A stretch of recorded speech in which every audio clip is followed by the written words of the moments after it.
When a lot of people talk about financial independence, retiring early, and moving abroad, usually they talk about reaching financial independence first and then moving abroad. But what if you could actually reverse this and reach retirement early or financial independence much, much sooner by changing the formula and moving abroad first? That's what we've decided to do, and in this video we're going to be sharing with you how you can reach financial independence a whole lot faster by moving to another country. Hi, I'm Justin and this is Amanda, and on our channel Entrepreneur Expat we talk about all things to do with moving abroad, building a location-independent business, and being able to create the life of your dreams in another country. If that's something that interests you, you're definitely going to want to check out our Moving to Mexico guide so that you can see how we were able to move to Mexico for a much higher quality of life at a lower cost of living. And if you're interested in building a location-independent business, just like the one that we have, that will enable you to actually do that, because as you know, remote jobs are not really as remote as you'd like to be anymore. They're actually requiring you in a lot of cases to still be in the US. So we're going to teach you how to build a location-independent business. And the first step to that is downloading that Make Money from Anywhere guide right below this video. And of course, make sure to subscribe and hit the notification bell so you don't miss a single video that we have coming out on this channel. We have just decided we're going all in on Entrepreneur Expat, so we're going to have a lot of content coming out to help you with financial independence, with finding real estate, moving to other countries, travel videos, you name it, we've got you covered. So make sure to subscribe and hit the notification bell. And if you like what you're hearing on any of our videos, make sure to hit that like button, because it helps us with the algorithm gods and with our goal of getting in front of 1 million entrepreneur expats or aspiring entrepreneur expats. I think we're getting pretty close to it already. This channel's had, I think, about 250,000 views so far since we started. Yeah. Around 200,000. Around there, which is pretty amazing considering we just did this, we just started this channel, 6-7 months ago? Yeah, we started taking it seriously in June, and it all started as a side quest. Yeah, which we kept getting questions about living in Mexico. Which just goes to show, like, everything that's going on in the world, especially in the West and US and Canada and other countries that people are moving out of. There's a lot of chaos and a lot of difficulty, not only to retire ever, but even just to make ends meet on the day-to-day basis. So today we're going to go into exactly how to do that by moving to another country first. Now, there's a lot of benefits of moving abroad, as a lot of you watching, I'm sure, already know, but some of those benefits are, of course, a lower cost of living.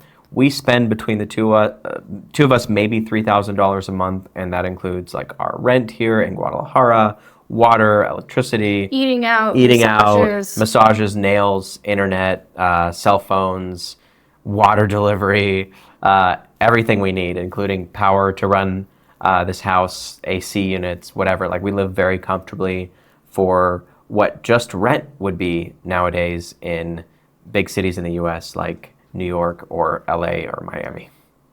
The other area is a higher quality of life. So we know this, that in the United States, particularly, other parts of the West maybe not so much, but in the United States, which is where we're from, in particular, quality of life is not that high. People are working... It's not prioritized either. It's not prioritized either. People are working 2 or 3 jobs, and they still can't make ends meet, and they can't spend time with their families. We've spoken with some of you who are trying to get out of the United States right now. You're working one job, and that one job is taking 12 hours a day out of you. So in other countries, they prioritize quality of life over just productivity. It is a part of the culture, and in our experience, it makes obviously a huge difference to your overall well-being.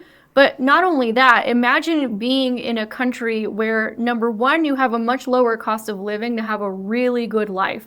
And then number two, you're in a culture that actually prioritizes the well-being of people rather than just what it is that you can produce. So that sounds like hitting the jackpot when you're like, oh, I can have a much higher quality of life and it costs me a lot less money?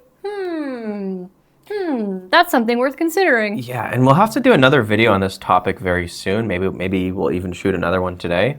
But about this idea that everybody thinks, oh, if I move to Mexico, it's because I'm broke or I don't have enough money to live in the US, or I'm just going there and I'm going to like basically pinch pennies and...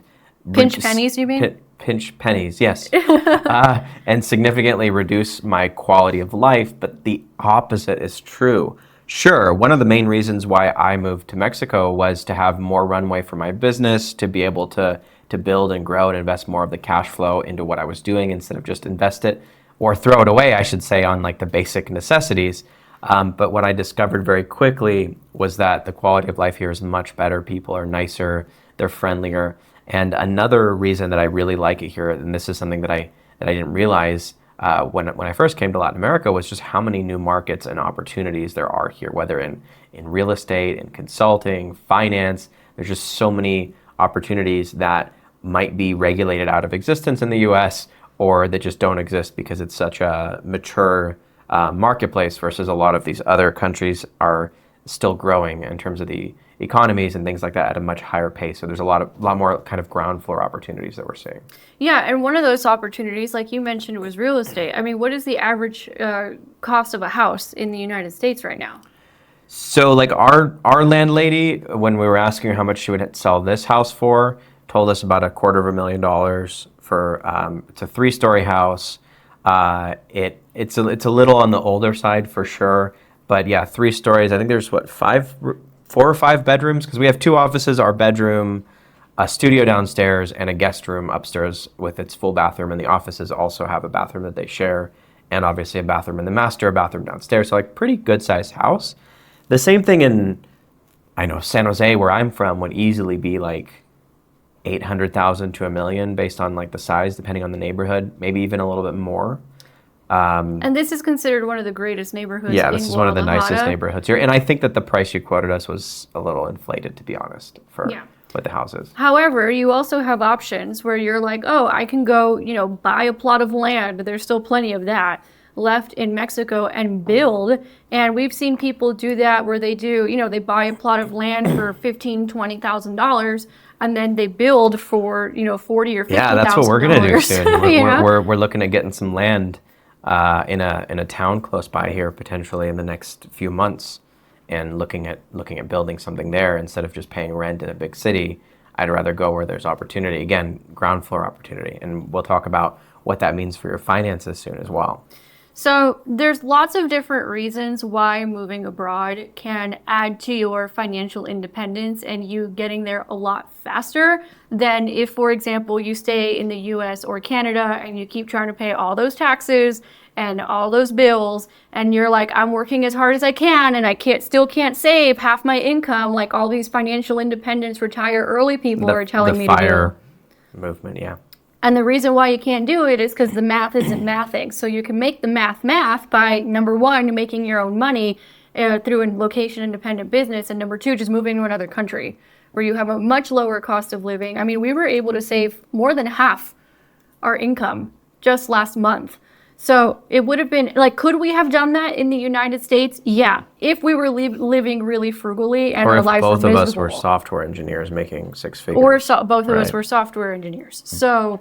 And the difference between just the amount of money that we would make in the US versus what we would need to live there, I mean, we can make the same here, and in many cases more, because of all the things we're doing to scale our business, and save so much more of the money because it's not going into those basic expenses.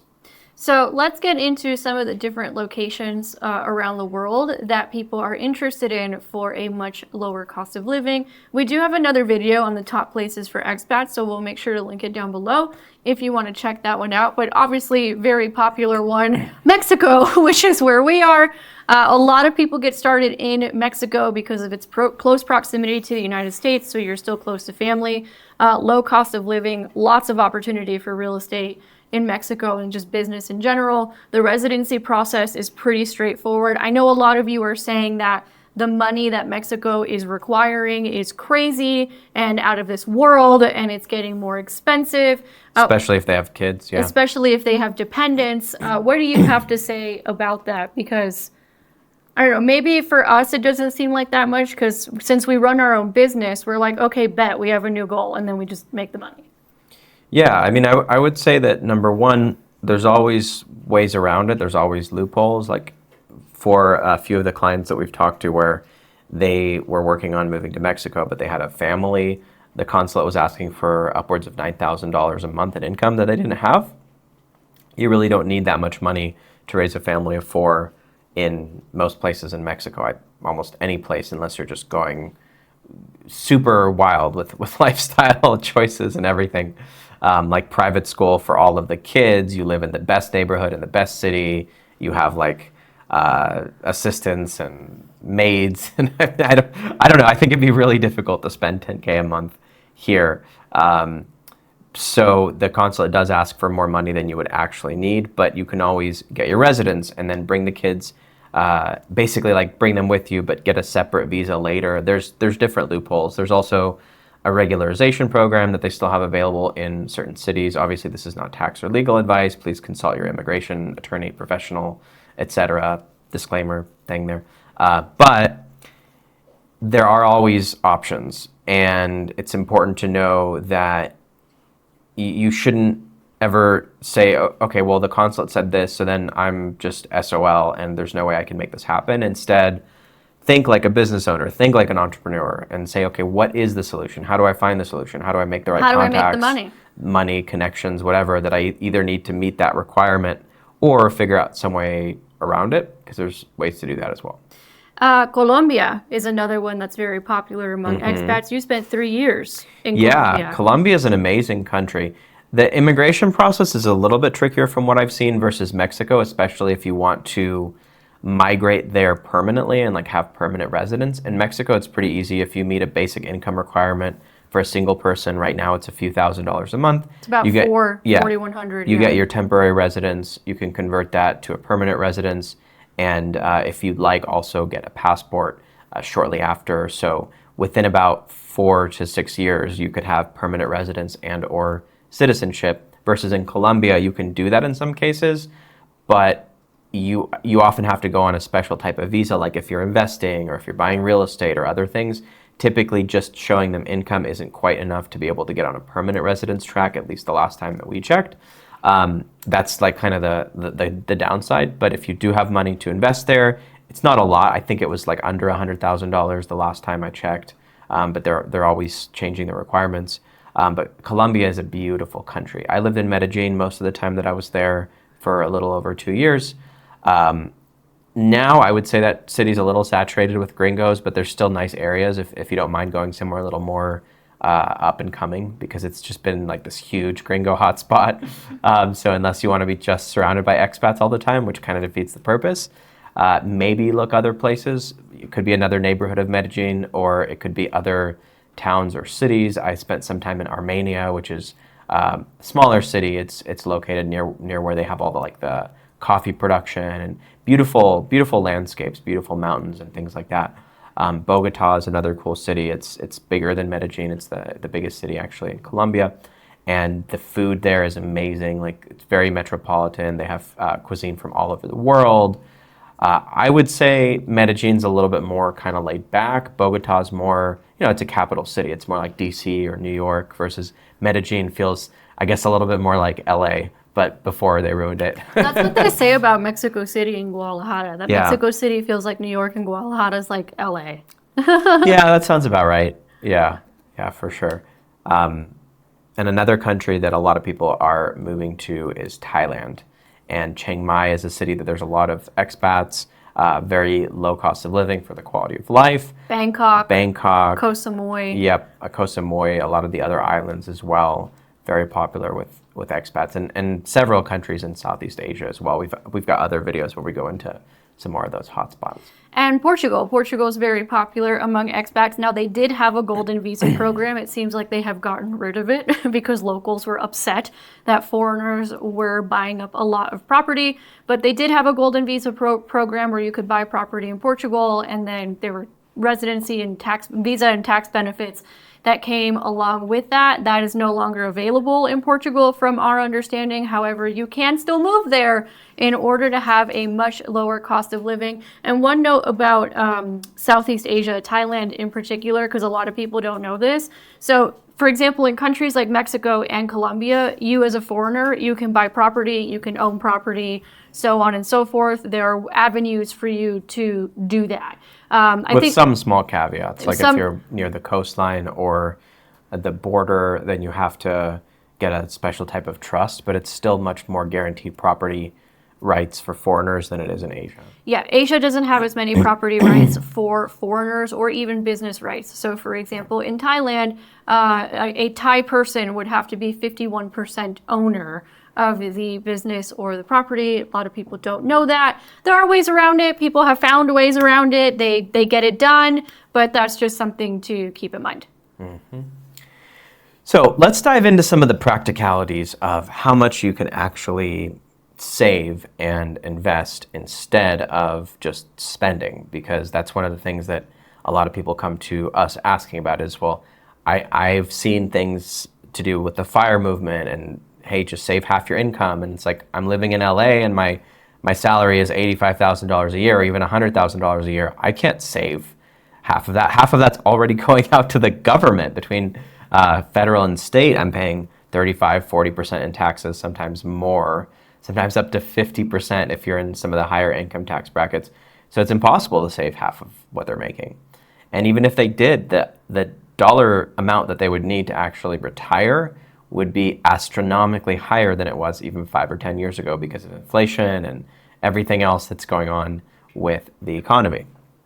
Yeah, and that's always been the criticism of the FIRE movement, right? Is that a lot of people were like, okay, well, that's great if you have a couple and they're both software engineers and they're bringing in $500,000 a year, then you can, pay taxes and save what you need to save for emergencies or what have you, and then you could sock away 50% into investments and things like that. But that is not the reality for most Americans. It is not a path for most Americans. So that was the biggest criticism of the FIRE movement. Or even if you are able to do it, like, let's be real, your life is kind of miserable if you're trying to do that. Yeah, you're sleeping on a futon without furniture. And yeah, we saw extreme minimalism the other day. Not turning your AC furniture on in the summer. Yeah. No, we're good. So the idea here would be to practice geo arbitrage, which is like, okay, well, if I learn how to make money online, and then I just go live in countries with lower cost of living, then it's a lot easier to save and invest half my income, which is what we're doing right now. We started on this journey about 6 months ago, and we set up a budget, and I said, all right, well, if we're going to do what wealthy people do, half of everything that we make needs to go into paying ourselves, needs to go into investments, needs to go into savings. Now, right now, we're kind of more interested in real estate, and we have a plan for that. For other people, it's index funds, it's stocks, it's what have you.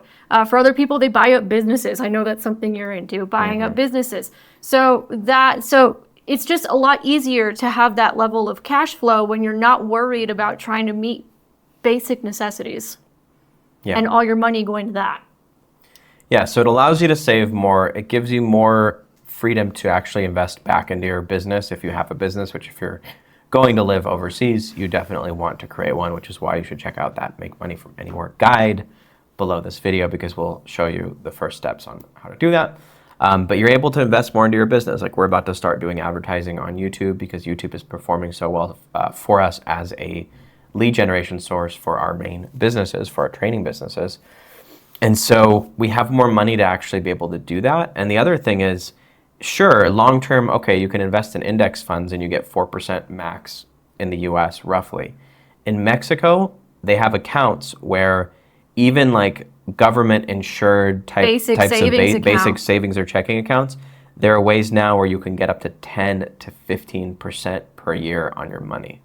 Which is a whole other conversation, which is global diversification, which if you live in other countries, you become resident, you get residencies, then you can start planting flags with bank accounts, other investment opportunities that just would not be available in the United States, which can then get you to financial independence even faster. And in addition to those accounts that you can get very readily here, again, we're not financial advisors. This is just what we're personally looking into in our personal opinion. But we've seen things like that, again, secured checking accounts backed by the government, et cetera, that have those types of rates, or fintechs or similar types of things where it's just a different type of it's a different type of capital market than in the US. So you have those, but more importantly, you have opportunities now with your money to put it into more, let's say, short-term, mid-term things like buying businesses, like buying land, investing in property, buying like apartment buildings, fixing them up, things like that, that you can do much better and for a lot less money in places like Latin America than you can in the US, where you're competing with BlackRock and organizations like that for property. So we know that a lot of you are hearing this and you're going to have a lot of concerns, right? Concern number one being, oh, that's so easy for you guys to say, but you figured out how to make money online. I have no idea how to make money online. I don't know what to do. I don't know the first thing about making money online. So let's address that one first. The good news is that it's easier than ever thanks to tools like YouTube. So for example, we will use YouTube to get attention. Then you guys will sign up and we're just going to tell you exactly what Then you'll fight in the comments. Then you'll fight in the and comments. you'll think that we're feeling bad by reading your comments, and we're sitting in bed just crying. And meanwhile, we're looking at comments that send us to hell in a handbasket, and we're like, wow, thank you. These guys are boosting our engagement because now the algorithm sees that you're commenting. So we appreciate you very much when you guys just, I mean, sure, like leave nice comments, that's better, but we don't really care. And that you shouldn't either when you're going on YouTube. That's one of the fears people have. All the people that leave comments are now pushing your videos out to everybody else on the Even platform. if they're sending you to hell or fighting with other people. Sometimes, especially when they're doing that. That's the funny thing. We've had like TikTok reels that were just clips of our YouTube videos go viral, which is funny because we were getting all these comments, but like totally out of context comments because it was a 30-second clip from a 20-minute video. And without even thinking or watching the original video, you know, go back to your country, blah, blah, blah. Like we get some of that. We had over 300,000 views on that one TikTok video. And it went viral because of all the people. And it was a silly, like, it was a video about how Mexico's increasing the requirements for immigration or something. Everybody's like, yeah, that's right. You guys go back to your country, colonizers, communists, whatever. That's what they were saying. But I digress. The point is, it doesn't matter if the feedback you get is negative or positive because people start engaging on your content and then everybody else sees it and now they comment. They opt into your stuff. Currency. Attention is the currency. And then you get those people onto your list. And that's basically the core of what we do. And then from there, you sell them products and services. That's it. Products Yeah. and services based on your knowledge. A lot of people don't realize that their work experience and what they have in here in their brain is extremely expensive. If you were to sell that to other people, you'd be making more money than you're currently making at your job because you would have more leverage. Which we could do whole other videos on leverage and things like that. But the point is that it is actually easier than ever to get started online. It's much easier than it was 15 years ago. When you Yeah, and I 15 were. years ago, you'd have to go and knock on doors and get kicked out of like dentist offices because you're trying to sell them some solution or some product they don't really need. And you Cold actually calling. cold calling, you actually got rejected in your face, doors slammed on you, whatever. Now you post a few videos, get people on your list, email them, text them, get them on a call, and like Sell it's them a into $15, something. $20, $30,000 client easy. Yeah. Now, I know that might blow some of your minds, but make sure to subscribe and hit that notification bell because we'll go a lot deeper into this stuff. Because for people who've never experienced that before, it's like, wow. But since we've been in entrepreneurship 15 years each, then we already know that what most people are taught about money and how to make it and how it works is backwards. So we'll just leave it at that for now. Other issues that people may run into are language barriers. Like, oh, that's great because the both of you already spoke Spanish by the time you went to Mexico. I don't speak Spanish. What am I supposed to do? You've learned multiple languages, so what are they supposed to do? You just got to go and do it. I mean, I didn't speak almost any Spanish when I went to Colombia for the first time. I had maybe a semester of high school Spanish classes, and that was it. And they don't teach you much in those classes. I learned by being on the ground there, immersion, dating for sure, like because you're kind of on the spot. I mean, yeah, you can look down at Google Translate, which is what I did in the beginning, but after that, you actually have to start learning some stuff. Nothing better, I'll just say this, nothing better to motivate you to learn another language than if you're single, going and moving to the country that speaks that language, and then through your dating, forcing yourself to actually learn that. Your brain will get it very quickly, I promise. But without that, there's a lot of other ways, but mainly just immersing yourself in that country. A lot of people are like, yeah, I'm just going to take this intensive Spanish course in the US, and then I'm going to do that for 9 months, and then I'm going to go to another country. No, just go. Like, it's not a big deal.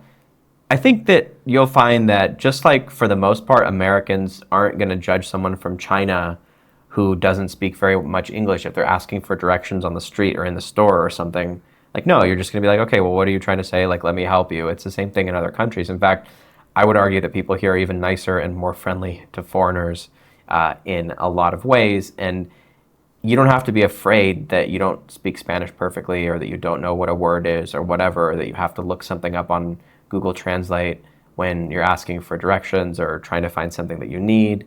I think you'll find that everywhere you go in the world, like, there's always people that are going to be willing to help you. And give it 12 months and you can be pretty decent at another language, whether that's Spanish or Russian or Korean or whatever it is you want to speak, or wherever you want to go. Portuguese, right?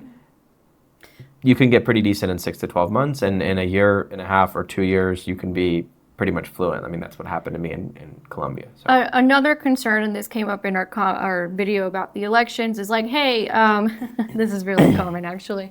They're like, well, they were talking about Mexico specifically because that's where we're spending a lot of time right now. And they're like, well, you can't make money in a country where there is no money or you don't have connections, right? First of all, there's a lot of money in Mexico, right? Mexico is the 12th largest economy in the world, and I would argue there's money to be made everywhere. And this 100%. is 100%. And this is just a shift in thinking. Because, for example, we'll follow a lot of expats in Africa now, for example, and one might think, because of the Western mindset and how you've been taught to think about Africa, that it's like, oh, there's nothing there. We have to go save them.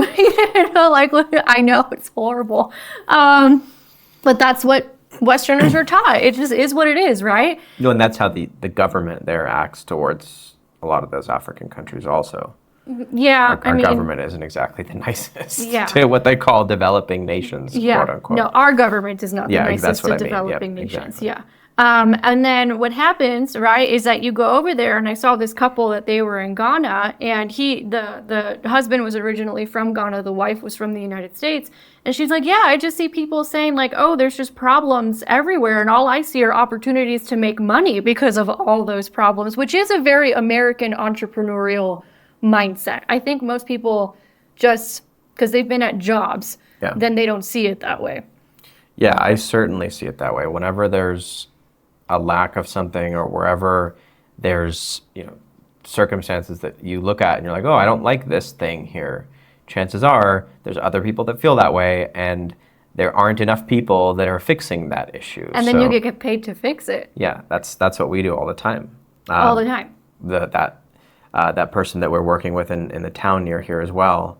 Oh, she's gonna be on the channel. Her name's Martha. So yeah, I guess she already shared her story. We can talk about her a little bit. But like, she needs help getting infrastructure going at our hotels, and she needs help getting infrastructure going so that we can promote some of the properties that we are going to be helping her sell here in Etzatlan. And so there's so much opportunity, and not a ton of people in many cases that can bring, let's say, a mindset like we have. And the skill set. And the skill set, especially in small towns. So there's like opportunity like that where we come in and we're helping to boost the local economy by bringing our skill set, by bringing our connections, by bringing our mindset, and all the above. And then I responded to that person. I said, well, if you're an entrepreneur or have an entrepreneurial mindset, you can make money and connections anywhere you go. Absolutely. It's not about the resources that you have. It's about your resourcefulness, which is up here. Your richness lies in your resourcefulness. All right, other things, we talked about this briefly, is visa issues. Yeah, you're going to have to deal with visas when you're moving to other countries and living among other countries. It is what it is. There's not much to say about that, except it is what it is. And learn to deal with it.